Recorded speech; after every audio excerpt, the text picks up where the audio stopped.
La Liga. La Liga. The Spaniards. Oh man, Athletic Club is doing great so far. It's Madrid 9 point, Athletic 9 point, Villarreal 7 point, and Barcelona 7 point. And you know who Athletic open up with in the Champions League, right? Next Tuesday? Who they open with? Arsenal. Arsenal. That's a great matchup. I'm very excited. That's the opening day matchup. That's a good one. But they look solid, man. Because they look solid. Yeah, they got a good team on them. They got good shoulders on. They play well. They beat Sevilla 3-2. I don't know if you saw that, but it was a good game. Yeah, Sevilla are struggling a little bit. Yeah. So far though, when I look at Barcelona, I don't know. I thought they would have had 3 wins in the pocket, but ended up being 2 and a draw. I still think that they will be competitive this season. Oh yeah, for sure. Yeah, they'll figure it out. Yeah. What do you think their biggest issue is, Leah, so far, 3 weeks in?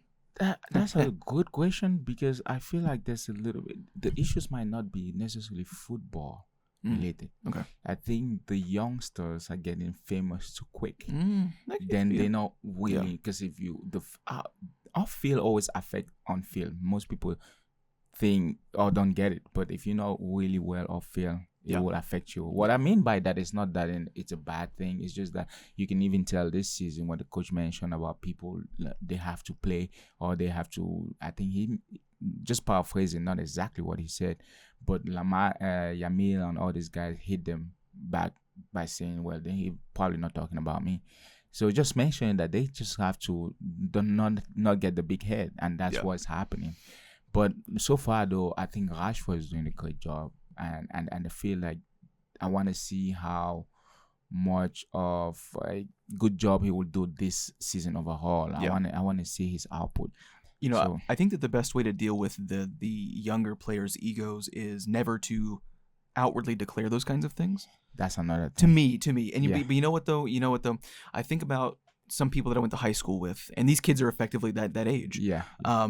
You know, most people you would want to sit down in private and say, hey man, you know, you're becoming a bit much. You're putting a bit too much time and energy and effort into a public persona. Yeah. And it's impacting either, you know, maybe they're late to training, maybe they're not giving full awareness, maybe they're spending time on their phones. Yeah. During team not practice, but they have just team stretching, team your meals together and whatnot. Maybe you're doing those kinds of things, and most teenagers respond well and respect the fact that you didn't absolutely torch them in public. Yeah, they'll actively say because again it's their ego. What's the worst way to get an egomaniac to work against you?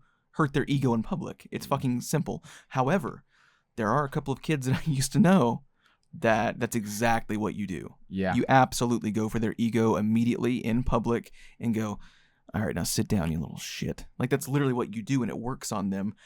I don't get that personality type. It's definitely more rare than the thankful for, keeping this private, but maybe some of them are that. Who knows? Yeah. But it's unfortunate because they've played so well the last couple of years, being a unit, being that young kind of amorphous. We've merged as one. PSG did it, and we've immediately seen results. We're seeing results to create less emphasis on the superstar players. That might be what we start seeing in the future. Especially in European competition, maybe that's the style that ends up happening. You get rid of all the superstars. Yeah. And it's not Pep Guardiola of hyper controlling order and saying you only do this, you only do this.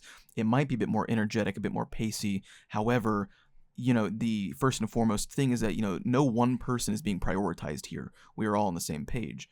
But when these little fuckers start getting an ego on them, it throws everything up into chaos. So really fast. I wouldn't be surprised if you see that with PSG as well in the near future. Maybe not this season, but next season you start seeing that kind of unravel because egos are egos. They're always going to happen. It depends on how much of a stardom they get. If it's a Xavi and Iniesta kind of stardom, it's not really. You gotta get to Yamal. You can understand why everybody's when they talk about Barcelona, it's him, and the fact that he's young and doing what he's doing at that age and that caliber and that in those competitions. And Pedri, you've seen how much the organization itself wants to prioritize him. Yeah. He might not be the superstar flashy player, but you can tell how they built the squad and management love him Yeah. They've basically told him that he, in public and private, that he's the future, despite not being the flashy forward player. But yeah, I mean, like they've told a lot of these kids that they are that. Yeah, and that's true. I don't know if that's always the best thing. You just go, yeah. Now you're gonna go out there and you're gonna work hard, you little worm. Maybe that's the new tactic. I don't know. Well, I think they will figure it out, but that shouldn't get too much in your head. On the side of Madrid still looks a little shaky on the defense, which I think that's a problem they gotta address now, especially that we are getting into the nitty-gritty of competitions all around. Yeah. You know, when my German Shepherd was older, his back leg stopped working. And so we had to give him cortisone shots every couple of 3 months or so that he could walk normally again. Now, I'm not saying that Antonio Rudiger's a German Shepherd, but I'm saying that maybe they need to look at these cortisone shots a little bit. Yeah, he's up there. He got mileage on him, so yeah, he does. Oof. But so far though, they got this kid, Mastrotuano. He's doing great. Yeah. He's up there. He needs to work on that name though. Can you shorten it, Sonny? If you don't mind. If I'm saying your name all the time, can you give me some shorthand? His name is hard. I'm not gonna lie. For the commentator, I don't know how to do it. But overall, the squad looks promising on the attack, and I'm really happy for Adagula getting the minutes. Yeah. Because now he's showing his productivity. He's showing what he can do. Yeah. And there's a combination that people might not see, but I can see it. Pedro, Trent Alexander-Arnold. The last game, although Mbappe he was offside. Yeah. But you can tell that if they can figure it out, it will be absolutely deadly. Yeah. You know, Trent Alexander-Arnold just whipping out those balls and someone has to. Yeah. So Mbappe just gets in and just run. There's that, and I think Guler with I forgot Guler with, but Vinicius is getting back. I think sit him down. Rodrigo's on his way out, and I don't think it's for lack of quality, man. I just think that it's not what they are. Fit. Yeah, it's not what they probably think. And you know what? This came out today. Apparently, Kylian Mbappe has told Michael Olise that he should go to Madrid next summer. And it's and Konate too. It's like, you're not a fucking sporting director. Stop doing this. Like, you're gonna fuck everything up. I'm not saying it's a bad move, but it's like, I jerk him in the fucking office. If you put that in your mind, it might be. It's the same thing. Konate said he calls him every 2 hours. It's like, hey, this spot is open. Dude, yeah, no, like, I would sit Kylian down and just be like, look, I don't give a fuck. You know, I would have a yappy mouth clause in my contract. Yeah. If you breach anything, if you dictate anything that we should do as a club in public in front of people, we dock you X amount of dollars off your contract. Like, you don't get to just fucking say all these things. You should come in. You should come in. Hey, it's like Messi recruiting. I think he should come in. We can recruit, man. We should. He's no fucking Messi. I'm sorry. No, I'm just saying, like, recruitment, because you played the France with them. This Konate, we will use you. We want him. The thing, they actively did want Konate. Like, he's on their short. He's been on their short list since before he said. Somebody needs to tell him, come to the team. Jesus, man. But it's just like, that's not your place as a player. It drives me absolutely nuts. You know you can't stay working with him. I need all the best players in my team. You know, so you know, if they won another European treble, let's just say that they did. Let's say they did.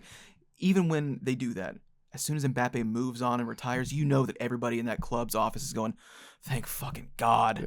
Thank God. He's awful to work with. Like, you know that. And you know, that's in all types of business where you know, someone's a pain in the ass to work with, but what they do well, and it makes up for it. However, he's not playing well enough to be as fucking annoying as I'm sure that he is either. That's the one thing that I would say though, Madrid is a club that the reason why I kind of like them in terms of managing, they're different from other clubs. It will be hard for a player to be annoying to dictate Madrid. Yeah, you have the reason why I say that Ronaldo, as big as he was, when his extension, when they didn't extend his contract, they got him out. They don't care. They knew exactly. Perez knows how to run this guy. So he gonna learn. But in terms of good, I don't think it's a bad thing because actually a lot of players have done that. So I know, for me, he just keeps doing it. It's like, hey man, because it's your countryman. It's different if I'm talking to someone out there. It's gonna say we want him. I want him. Because we need Rudiger to sit down. Actually, I don't want Rudiger anymore. He makes awful defensive mistakes. I just can't. And Militao is looking good. He was never the quickest to begin with. No. But I think Whereas Militao, it's just he just can't stay fit, man. Yes, I don't know what I think he has to. I don't know. He probably did something in his life that they won't let him be fit.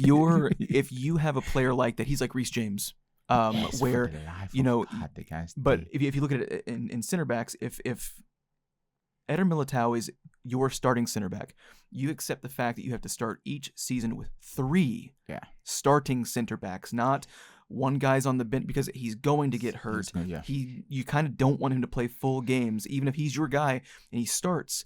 You don't want him playing more than 70 minutes a game. It's going to keep happening. So they need to accept the fact, as long as you're on the roster, we have to have a backup that is as good as the starting 2 to fit in their rotation. We will not have 2 starting center backs. We have 3. Yeah. And that's why I always say, even for people that are considered great, they should always be they should always, I mean, because they were lucky because they never had injuries.